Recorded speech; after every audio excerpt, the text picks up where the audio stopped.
dans une ville où la technologie était à la fois une bénédiction et une malédiction. Les habitants, bien que sceptiques, avaient fini par s'habituer à leur connexion Internet rapide et à leurs appareils intelligents. Mais ce qu'ils ignoraient, c'est qu'une entité malveillante tapie dans les profondeurs du réseau n'attendait qu'un moment de faiblesse pour frapper. Un soir, alors que les villageois rentraient chez eux après une longue journée de travail, une panne soudaine de courant plongea le village dans l'obscurité. Les lumières clignotèrent, les écrans s'éteignirent, et un silence inquiétant s'installa.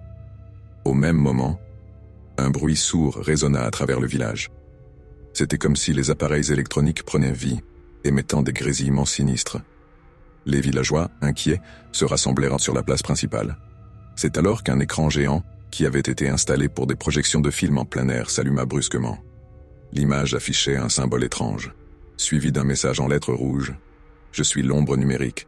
Vous avez ouvert la porte à votre propre destruction. » Une peur sourde s'empara des villageois. Les téléphones portables vibrèrent en même temps, affichant le même message. La panique s'installa lorsque des silhouettes indistinctes commencèrent à apparaître sur les écrans, des visages distordus, des cris étouffés. Les habitants réalisèrent que l'attaque cybernétique avait pris une forme bien plus sinistre qu'ils ne l'avaient imaginé. Les portes des maisons se verrouillèrent toutes seules, et les lumières se remirent à clignoter, projetant des ombres menaçantes sur les murs. Les villageois, pris au piège, entendirent des murmures venant des appareils. « Vous n'aurez jamais de répit. Laissez-moi entrer, et je vous libérerai de votre douleur. » Dans un dernier effort pour échapper à l'emprise de l'ombre numérique, ils décidèrent de détruire tous leurs appareils électroniques. Mais chaque tentative de désactivation semblait renforcer l'entité, la rendant plus puissante encore. C'est alors qu'ils réalisèrent qu'ils avaient, par leur dépendance à la technologie, alimenté ce mal qui les rongeait.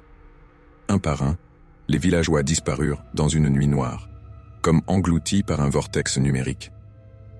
Le village, autrefois vivant, devint une coquille vide, hantée par le souvenir des âmes qui avaient succombé à l'angoisse de l'ère numérique.